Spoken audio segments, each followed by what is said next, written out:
Isip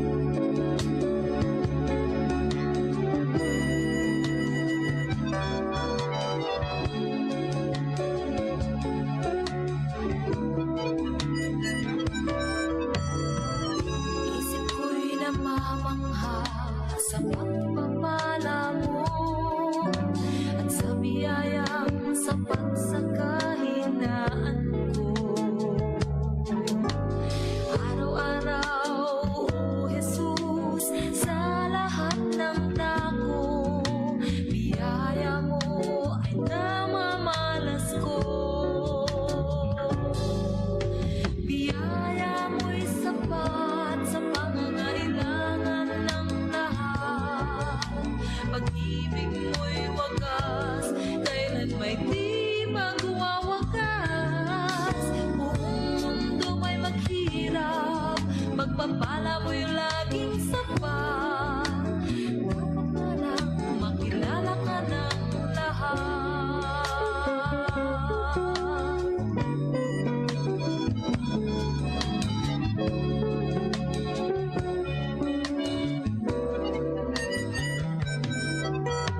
Lagi akong umaasa sa mga pangako mo.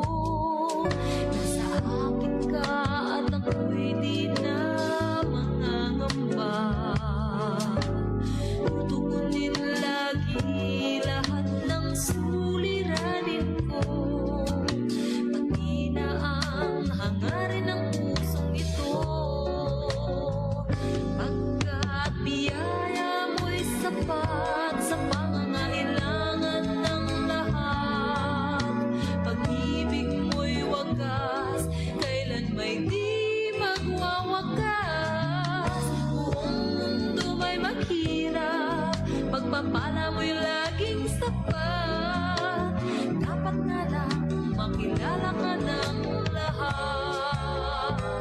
Pagkat biyaya mo'y sapat sa pangangailangan ng lahat. Pag-ibig mo'y wagas, kailan may di magwawakas. Buong mundo may maghirap, pagpapala mo'y laging sapat. Dapat na lang makilala ka ng lahat.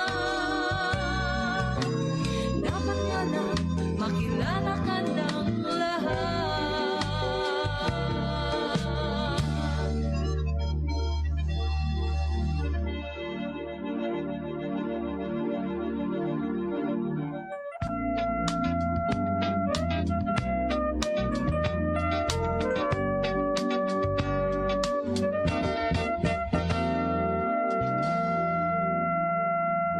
Ikaw ba'y balisa dahil sa mga problema? Wala kang sigla at walang saya. Parang ikaw ay talo at walang pag-asa.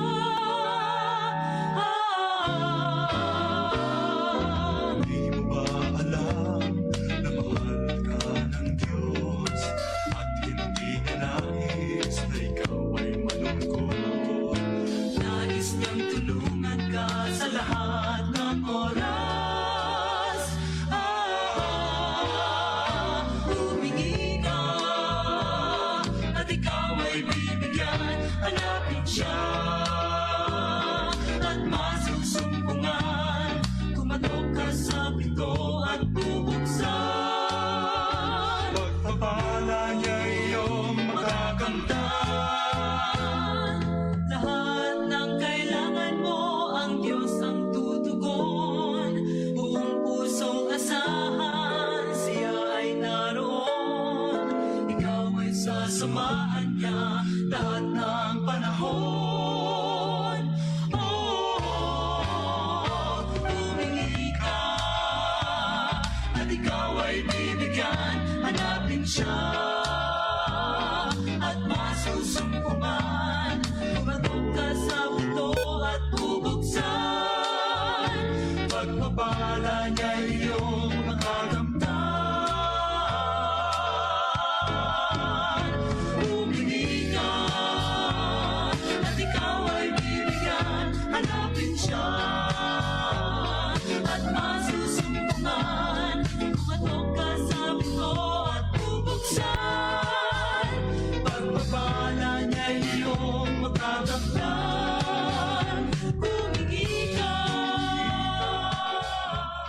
Magandang umaga po sa ating lahat. Kumusta po tayo? Ito pong araw ng Miyerkules, January 27 na po tayo. Welcome po sa ating Insight from His Word. Ito pong ating morning devotion sa araw-araw po na ginagawa natin. Salamat sa Panginoon. Salamat kay Ma'am Jocelyn Magayon po. Good morning, good morning. At dyan po sa kay Ma'am Jinky Induyon, sa kay Aimee Subibi, at ang mga nag-tune in pa po. Magandang umaga po. Ito po ang ating Papuri 7. At sana po magustuhan nyo ang mga tugtugin ng mga Tagalog po. God bless you.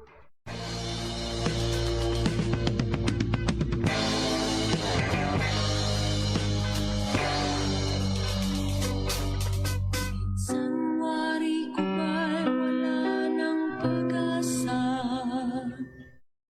Walang katapusan aking pagdurusa. Patuloy kong hinahanap ang kalutasan. Bakit kaya di ko matagpuan? Sino ba ang aking kailangan? Ikaw pala aking Panginoon. Tanging kasagutan sa aking mga tanong. Ikaw pala aking Panginoon.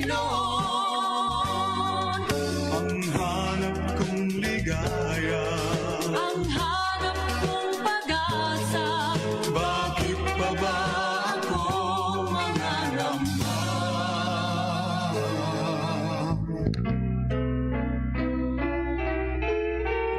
ko ang lungkot sa tuwing nag-iisa? Tila wala ang Good morning also to Rhoda Gatilogo Velasco. Good morning po, mate. How are you? God bless you. pangamba. Magkakamtan pa ba ang ligaya? Sino ba ang tanging pag-asa? Ikaw pala aking Panginoon. Tanging kasagutan sa aking mga tanong. Ikaw pala aking Panginoon. Ang hanap kong ligaya, Ang hanap kong pag-asa. ngayon'y batid ko nang ikaw pala.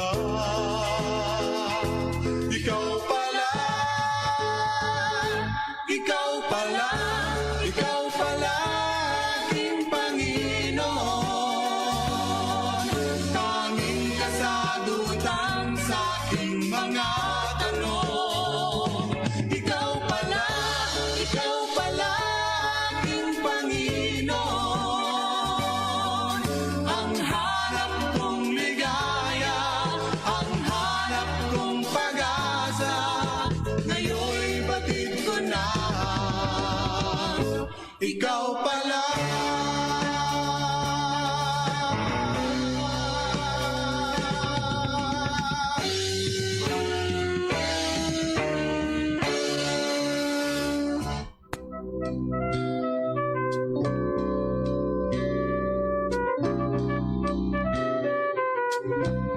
Ngayong aga dira sa kay Kazel. Grabe nga pangalan, no?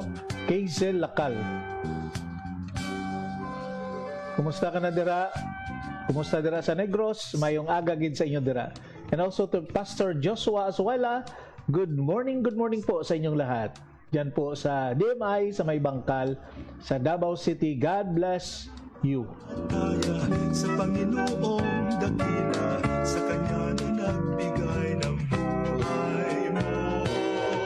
Dahil sa Kanyang pag-ibig, siyang sa atin lumapit, upang kaligtasan ihatid. Pag-asa'y narito na di na mangangamba.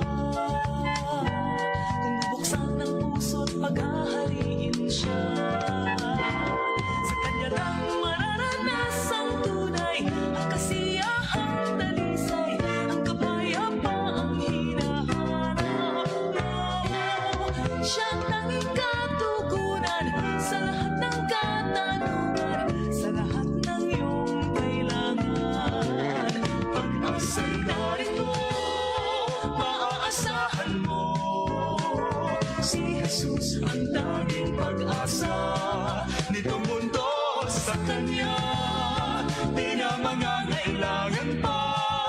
Si Jesus ang tanging pag-asa.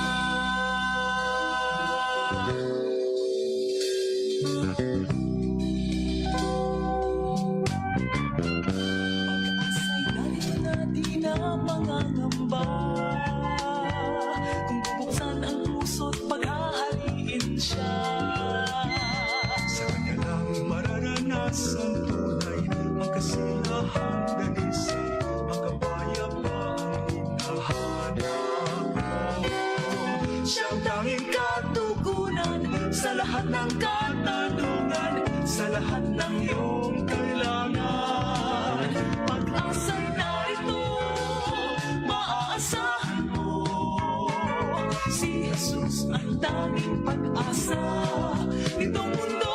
Sa Kanya di na mga kailangan pa. Si Jesus ang tanging pag-asa. Si Jesus ang tanging pag-asa.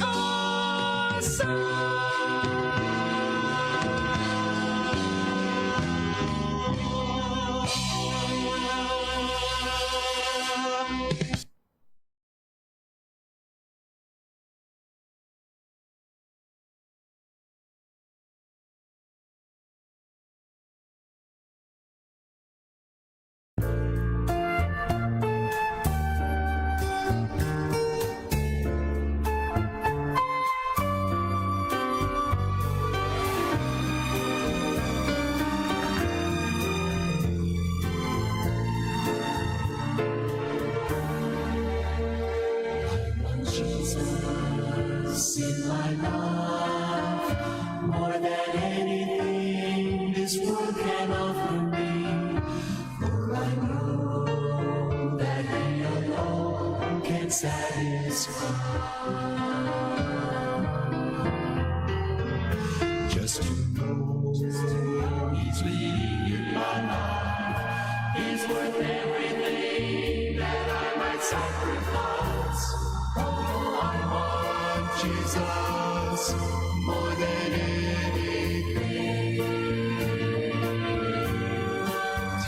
Nothing that I might want, and all the things that seem so dear, I'd rather have Him than any praise that men may give to me.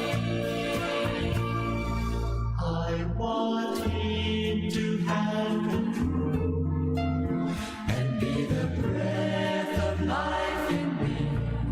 I'd rather have Jesus, I'd rather have Him than anything. had power without end. From the heavens He ruled the universe. Countless angels waited on His every call. But one day I saw Him all alone on a road to death and untold agony. Just for me He suffered. Oh, what a price to pay. Take the fame that I might want, and all the things that seem so deep. I'd rather have Him than any praise that men may give to me. I want Him to have control and be the breath of life in me. I'd rather have Jesus, I'd rather have Him than anything. As I go on life with Him, there can be no other way. I want Jesus, I want Jesus. Oh, I want Jesus more than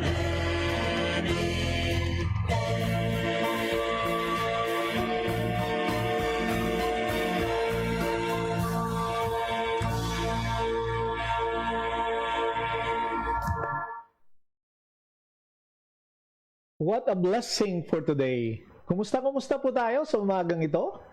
Muli po, ito pong ating program, Insight from His Word, at ito po inyong kaibigan, si Pastor Ray Sarsuela Chespa ng Northside Baptist Church, dito po sa siyudad ng Davao City. So, kumusta po tayo sa araw na ito ng Miyerkules? Wednesday na po tayo, at ilang tulog na lang at matapos na po ang buwan ng Enero. At i-welcome na po natin ang buwan ng mga puso, ang Pebrero. Wow! At isang buwan naman ang mabawas sa taong 2021. 11 months na lang and then ano na po tayo. Wow, salamat kay Pastor Florence, no? Kay Pastor Florence Sumatra. God bless you, dira Pastor, no? Dira sa mga alkal, uban ng imong pamilya dira at mga kaigsuunan nato dira sa mga alkal Fundamental Baptist Church diya po sa Carmen. Maayong buntag sa inyo din no? Sa kay Sister Karen, sa kay Mama kinsa kay ngalan sa imong Bible dira Pastor, nalimot ko. Og ang imong baby dira, salamat no, salamat sa inyong pagpaminaw og ang Ginoo gyud magapanalangin sa ato. Og ginahimo nato kini para sa pagsangyaw sa pulong sa Ginoo. So good morning also to Manang Delia Pimentel diha sa may Huna Subdivision, no? That naman po sa may banda ng may ikulan, no? May aga dira sa imo Manang Delia og ang pamilya man, no? Sila ni chat dira may aga gid sa inyo tanan dira kag ang atong mga kaigsuunan dira sa sina nga ministry sa may Huna Subdivision. God bless you. Salamat si Jessa gali, no? Good morning to Ma'am Jessa. God bless you, Ma'am Jess. Og pastor squad mo kahapon, no, nag-prayer retreat, no, ang Panabo Fundamental Baptist Church under sa leadership ni Pastor Janais Serhas. So God bless you. Okay. Nindot kayo nang naayana, no, ang mga magbubuhat sa Ginoo, ang magagawa sa Panginoon. Mayroon po silang mga prayer retreat na ginagawa. Dala na po yung pleasure trip at ang kasama ang pamilya. What a blessing sa ginagawa sa ganung klaseng ministry. God bless you. No, para mas strengthen din po 'yon ang pamilya ng mga pastor, no? Salamat na sa mga outreaches ng Panabo Fundamental Baptist Church. So muli po, ang ating pong meditation sa umagang ito ay nasa Psalms 82 na po tayo. At ito pa rin po ay sinulat ni Asaph. At kahapon ang ganda ng ating meditation, no? At talagang makikita mo kung paano ang Panginoon na mag-move, no, sa buhay ng bawat isa. At alam na po natin na sa bawat araw na nabubuhay po tayo, ang grasya ng Panginoon at ang awa ng Panginoon ay nandiyan po sa atin, na binibigay niya po sa atin, no? Kung wala ang awa ng Diyos, pag wala yung, sabi nga nila, pag wala yung, kung sa Ilonggo pa, ang bugay sang Diyos, no? Ang grasya sa Diyos. Yan. So, nagpapasalamat po tayo niyan that His promises and what He has told us from the Scripture ay talagang makikita po natin dyan, no? Saglit.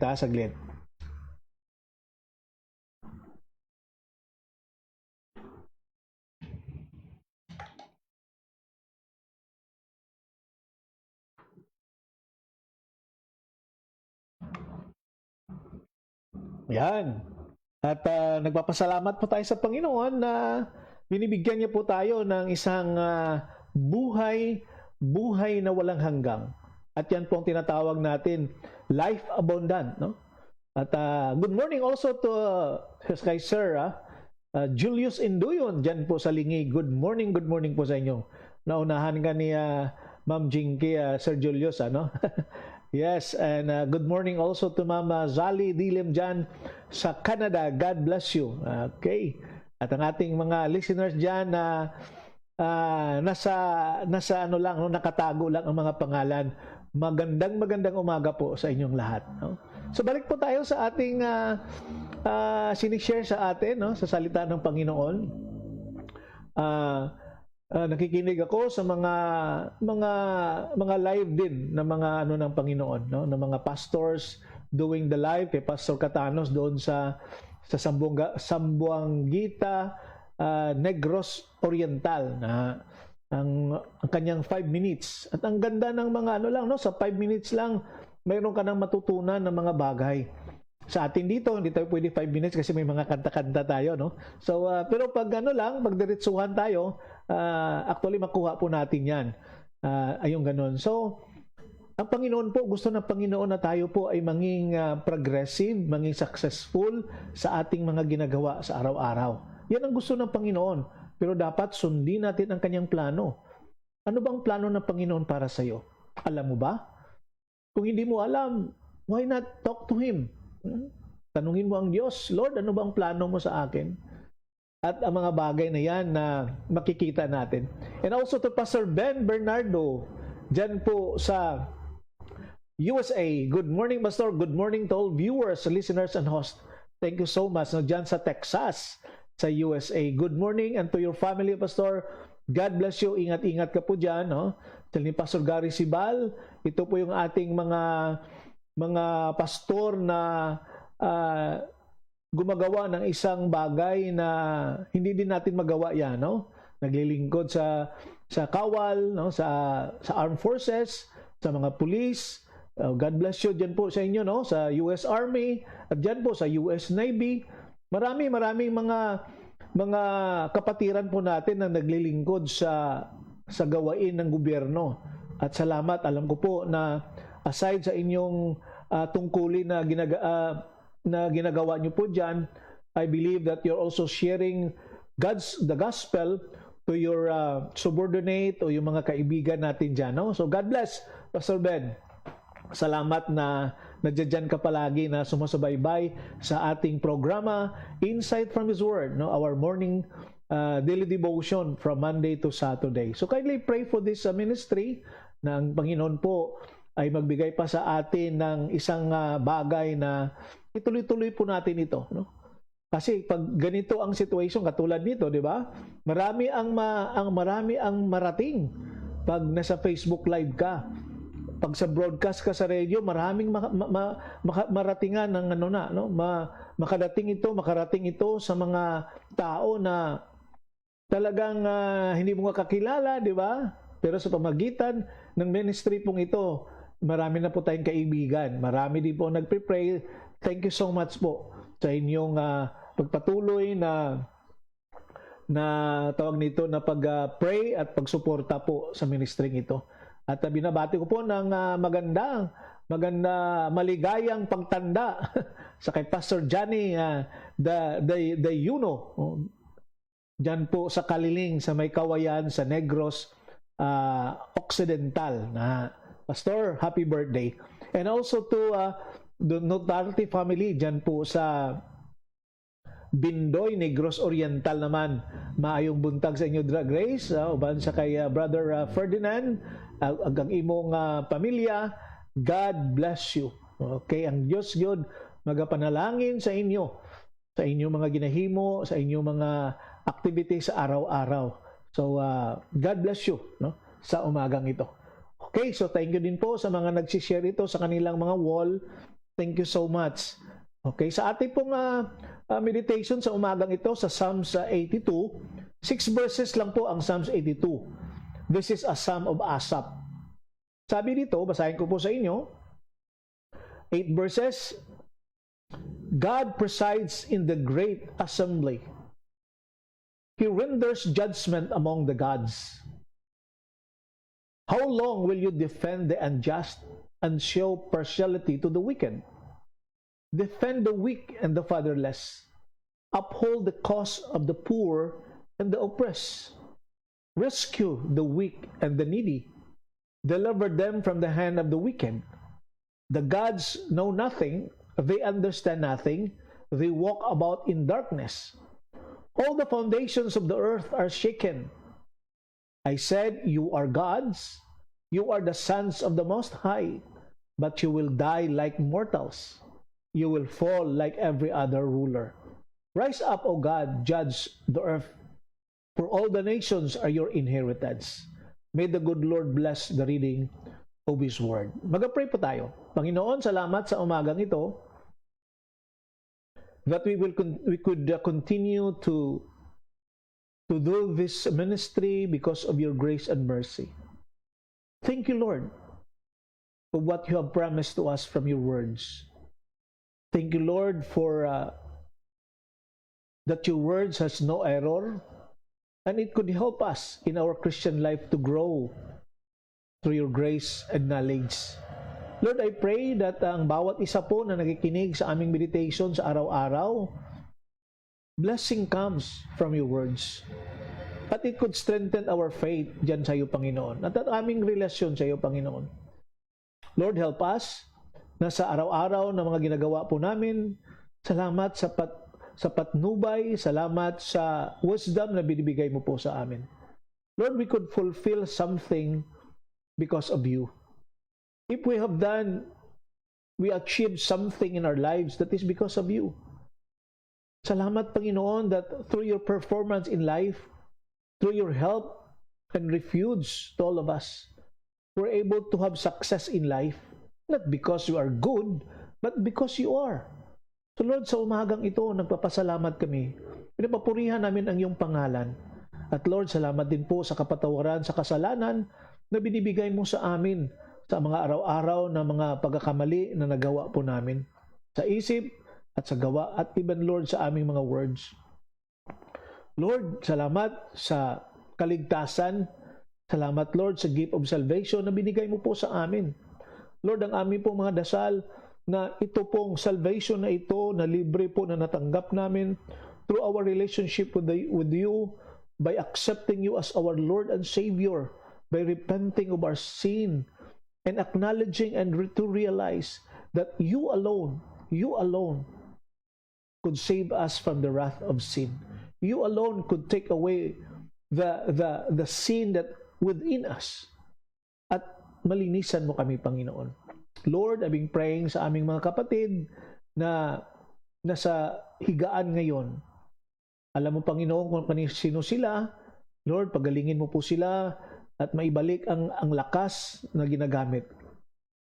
Ang may mga pangailangan financial, Panginoon, Lord, provide mo ang iyong mga anak. Thank you, Lord, for using people, for provide the needs, itong insight from His Word. At sa amin pong mga monthly dues, salamat, Panginoon, for provision na binibigay mo po. So, ang bawat isa, Panginoon, dinadasal namin. Lord, samahan mo po kami sa aming meditation sa umagang ito. And may the Holy Spirit will going to touch our hearts and our minds as we listen to your words. Lord, thank you for loving us. We love you so much, Lord. In Jesus' name we pray. Amen. Okay. So, and also to Ma'am Sally Idem, dyan po sa Canada, sa Ontario. Maayong gabi. Maayong gabi, Pastor Kag sa tanan. Salamat man, no? And also to Sister Seiji Maridable, dyan po sa Ho Chi Minh, sa Vietnam. Good morning sa inyo. Mayong aga gidara sa inyo, no? Sa kay Rochelle, sa kay Jay, and kay Pastor Ilopre dyan po, at sa kanila naman ni Brother Joe Marie, sa ni Vanessa, doon naman sa Ben City, dyan po yan sa Vietnam. Good morning also to Brother Poblador dyan po sa Mangagoy, no? Sa Pangagoy Fundamental Baptist Church. Maayong buntag yun sa inyong tanan, no? Ang Ginoo yun magpanalangin sa inyo din na, no? Sen Chow. Tama ba yung pag-pronounce ko, Jay? Sen Chow. Minsan hindi natin no? And also to Pastor Elmer Ponce, maayong aga gidra sa inyo, Pastor. God bless you. Dira naman sa kasama si Ma'am Edna Ponce, God bless you, at ang ating ministry, no? Sana tuloy-tuloy na po ito. At ang Wonderful Life Family Circle, no? Isang programa na nagpapalakas din ng ating buhay Kristiyano, our spiritual life. Thank you so much for that. So I hope and pray na pag-pray po natin itong Wonderful Life Family Circle, na na simula ni Pastor Elmer Ponce at ang ating mga kapatiran din po dyan sa US. God bless you. Okay, so tuloy-tuloy na po tayo sa ating meditation sa umagang ito. Sa Psalms 82 na po tayo, no? At ang ating pong ang title nito, nilalagay ko na po ang title dyan, The Ultimate Judge. Yan po ang ating title sa meditation sa umagang ito. You know what? Habang nanonood po tayo ng mga balita sa ating mga TV, habang nakikinig sa ating mga radio, kung maybe nagbabasa ka ng magazine, no, news magazine or newspaper, we may think that the unjust are winning and the just are losing. Pag basahin mo, no, nakikinig ka, para bang ito palagi ang binabalik-balik ni Asaph, no? Tinitingnan niya yung mga taong hindi nasa pamilya ng Panginoon. Bakit sila umaasenso? Tayo, mga anak ng Diyos, nahihirapan tayo. Hindi tayo makapagtapos, hindi natin mapatapos ang ating mga churches, no? Ang building. Nahihirapan tayo sa ating mga financial sa simbahan. No? Kami dito, nahihirapan din kami. Pero salamat sa Panginoon, no? Sa grasya niya. So we think that the unjust are winning and we, children of God, are losing. So we get the same idea when we read Psalms 82. Sa kanina na binasa natin. Makita mo po doon ang sinulat ni Asaph. But you know what? This psalm also says that God is part of the judicial system. He is a just God. So when we talk about justice, we cannot question the integrity of our God. So sabi dyan sa verse 1, God stands in the congregation of the mighty. He judges among the gods. God attend court. And He's an ultimate judge. Diba? So the word God means dito is the judges. Kasi small letter G ito.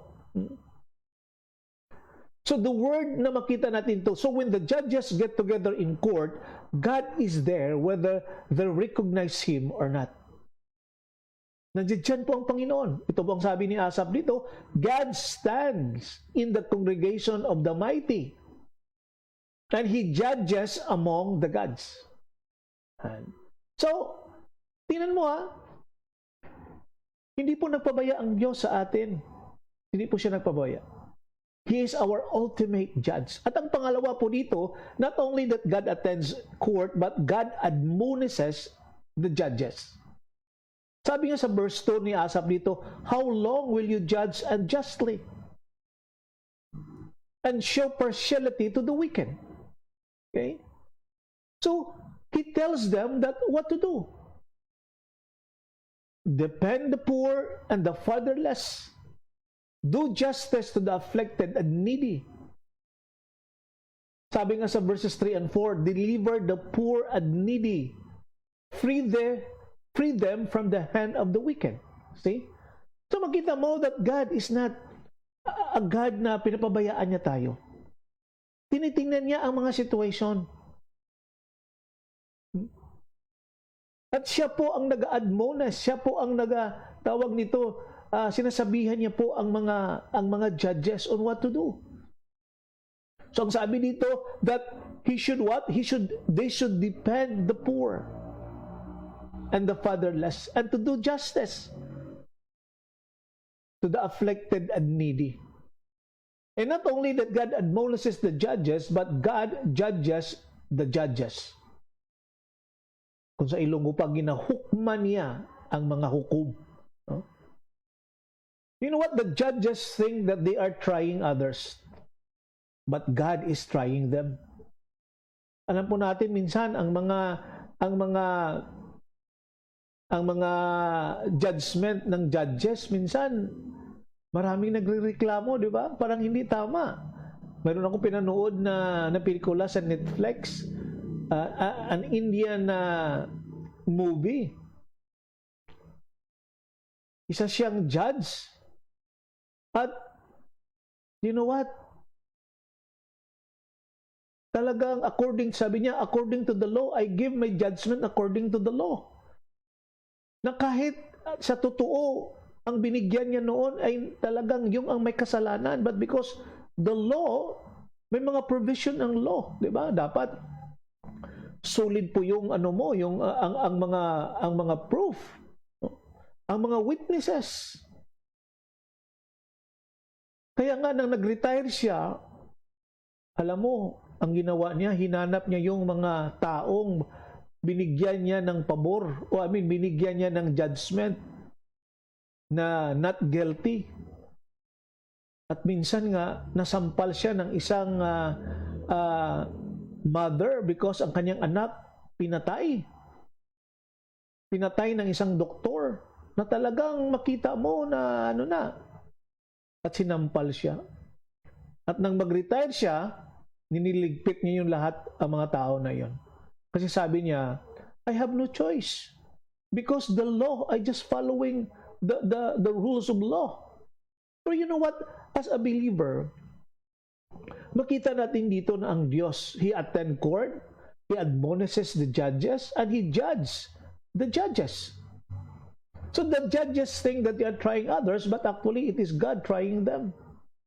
They do not know, nor do they understand. They walk after in darkness, and all the foundations of the earth are unstable. According to verse 5. So when the law is not being upheld, all the nations fall apart. Kung hindi talaga pinapatupad ang mga laws natin, problema ang ating lupa, di ba? Ang ating sitwasyon, ang ating panggoberno, hindi magaganda. Na talagang makita mo na in your own opinion, no? Minsan kasi ang problema naman sa court, hindi naman pwede na isali mo yung opinion mo. No? You need to show the proof. You need to show some evidences para mapatunayan na hindi nga kasalanan ng nakusar. But you know what? Sabi nga dito, I said you are gods, and all of you are children of the Most High, but you shall die like men, and full like one of the prince. So the psalmist believes that God will one day make everything right. Kasi sabi niya sa verse 8, Arise, O God, judge the earth, for you shall inherit all nations. You know what? Alam po natin, maraming mga laws na alam ko po na ginawa ng tao. At minsan yung mga law na yan, it's not favorable, I believe, sa Panginoon. Diba? Parang nagko-contradict sa scripture. But wala tayong choice doon because God anointed them to lead us. Because that is what we want. Diba? But He is our ultimate judge. And ang kanyang mga desisyon sa buhay ay talagang tama, always right ang Panginoon. Hindi ma-question ang mga judgment ng Panginoon sa atin. Yes, there is going to be injustice in this world until Jesus comes. Magpatuloy po ito at itong mga injustices na nangyayari sa ating paligid, mawawala ito when the Lord Jesus return. Okay? To Pastor Rizalde Medrano Lorenzo. Magandang umaga, bro. Kaya makikita po natin dito, kapatid. Pag ang Diyos po ang magbigay ng judgment, talaga pong righteous, just, no? Na mga bagay. But when the King of Kings is reigning and the Lord of Lords is supremely in control, we finally will have justice in this world. For as of now, the justices, the judges are run by imperfect people. But time will come that the King of Kings and the Lord of Lords will reign supremely, and He is in control And finally, He will give justice in this world. At ano po yun? No? Na ang yung mga tao na nag-reject, nag-ignore ng kaniyang salita, in-ignore nila po yun, they will have a place to go. At yung mga tao na nag-submit sa authority ng Panginoon at tinanggap nila ang Panginoon sa kanilang puso ng buo at nag-repent sila sa kanilang mga kasalanan at recognize God as their Lord and Savior, then sabi pa nga, sila po ang binigyan ng authority. John chapter 1 verse 12, but as many as receive Him, and to them He give power to become a child of God. What a blessing. Kaibigan, kailangan mo po ito. Hindi mo kailangan ang religion, kailangan mo po ang Panginoong Jesucristo. In spite of the world injustice, God is in control. And He sees all that happens. Nakita po ng Panginoon po yan. Until Jesus comes to reign, we must live here. Habang inihintay natin ang pagbalik ng ating Messiah, habang inihintay natin ang pagbalik ng ating tagapagligtas ng Panginoong Jesucristo, we will live in this world. Kaya ngayon, marami na ang mga preaching about the Great Tribulation, the second coming. Are you not aware of that? Ano ba ang mga signs na malapit na bumalik ang Panginoon? Maraming sinasabi doon, di ba? So in the meantime, habang nadidito po tayo sa mundong ito, just keep on trusting the Lord. Rely on Him no matter what. Because I believe if we abide in Him and He abide in us, life will be in success. Our life will be an abundant life. At makikita po natin dyan.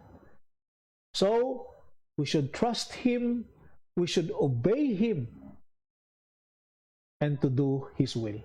So sana po, may mga bagay tayo na nare-remind tayo sa salita ng Panginoon. No? Good morning to Pastor Alberto Compensino. Good morning, Pastor, dyan sa Maragusan, sa Davao de Oro. And also to Pastor Rizalde, good morning, bro. And also to Ma'am Zany Segundo, dyan po sa Macau, good morning din po. And to the Coronel family, dyan po sa Semirara Island, maayong buntag, magandang umaga po sa inyong lahat. No? So, He is our ultimate judge. And every time that He give His judgment, it is always just and right. Sana po, preparado po tayo. When the King of Kings and the Lord of Lords reign in supremely, He is in control. At kung siya na po ang siya na ang magro-rule sa mundong ito, the justice will be right in this world. So as the meantime, habang ngayon, habang inihintay natin ang pagdating ng King of Kings and the Lord of Lords, we will continue to trust Him. We will continue to obey Him and to do His will. Lord, thank you so much for your words. Na Panginoon, we could feel your presence, the power and the blessings that comes from you. Tulungan mo kami, Panginoon, sa araw-araw sa mga gawain po namin. In Jesus' name we pray. Amen. Thank you at kita-kita tayo bukas, ha? And also to Brother Frankie and Jan, no? Kay Shing, and to your baby Jan, Jan naman sa Bangkok, good morning. And to all members ng BI Bangkok International Christian Fellowship, BICF, dyan po sa Bangkok, sa may Lac Prau. Good morning. And also to Pastor the Borbor, no, kay Pastor Ayan, and to their baby also, and to Honey, and to my playmate si Jayan, and all the believers there. God bless you, at ingat-ingat kayo dyan, no? And also sa ARC Ark Bangkok, sa kay Pastor Lowen Iscanlar, and to his family and all the members and the believers there. God bless you din po sa inyo dyan, no? Kay Manong Bien, no?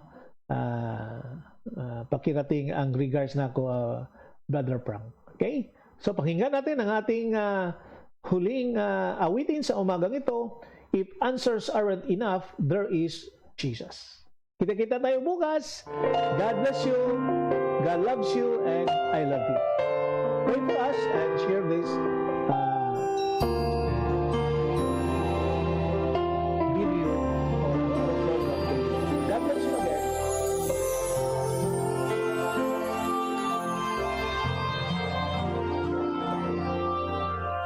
You have faced the mountains of desperation. You have climbed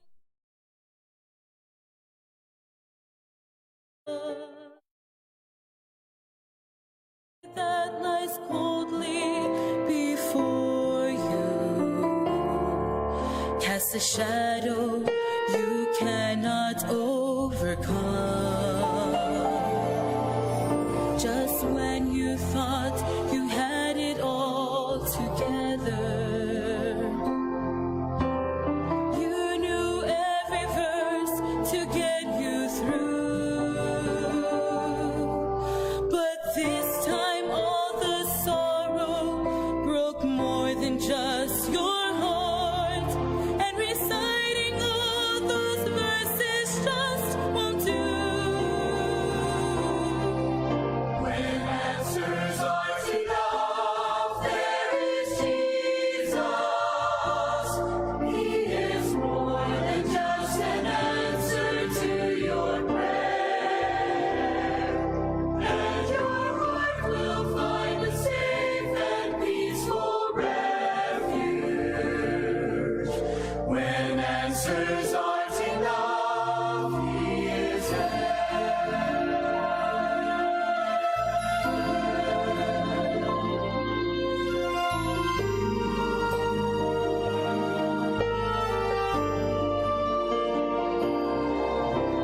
Instead of asking why did it happen, think of where it can lead you from here. And as your pain